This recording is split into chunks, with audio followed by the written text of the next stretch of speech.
nakataas na nga ang wind signal number 1 sa timog silangang bahagi ng Albay. Kaya nga Igan ngayon ay ramdam na natin ang ihip ng hangin. Sa ngayon Igan, nakikita pa natin ang magandang shape nitong Mayon volcano, pero inaasahan din natin na may mga tatakip na ulap dyan. Kaninang madaling araw Igan, bago nagliwanag ay nagpakita pa nga ng aktibidad ang bulkang Mayon. Patuloy na nasa alert level 3 ang bulkan dahil nga sa mga aktibidad nito gaya ng pag-agos ng pyroclastic materials at rockfall. Sa anunsyo naman ng Public Information Office ng Albay, may direktiba na mula kay Governor Noel Rosal na suspindido mo ng face-to-face classes sa lahat ng antas dito sa Albay bukas, Biyernes, dahil sa inaasahan nga na malakas na ulan dahil sa bagyong Ada hanggang sa weekend na yan. Ibig sabihin, lipat muna sa alternative learning mode ang mga mag-aaral.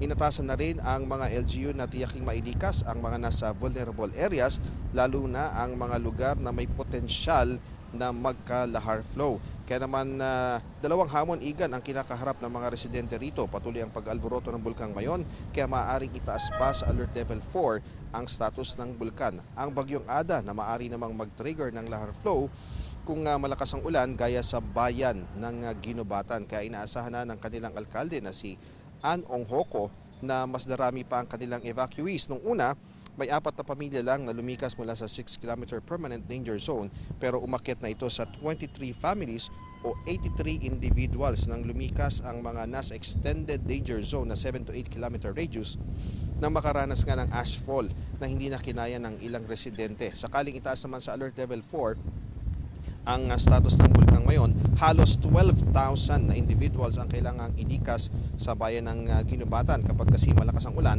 aagos ang lahar. Posibleng malubog ang daanan sa Maninila Gully, malulubog at masisira rin ang daan pati na ang naroon sa Masarawag Gully, kaya na-isolate ang ilang barangay. Kaya nais ng munisipyo na ilikas na ang mga nasa barangay Maninila. Ngayong nagbabanta ang bagyong Ada. Lumikas din ang ilang nakatira sa bahagi ng Ginobatan Mayon Road dahil may tumatagos ding lahar doon kapag napupuno nga ang Masarawag Gully.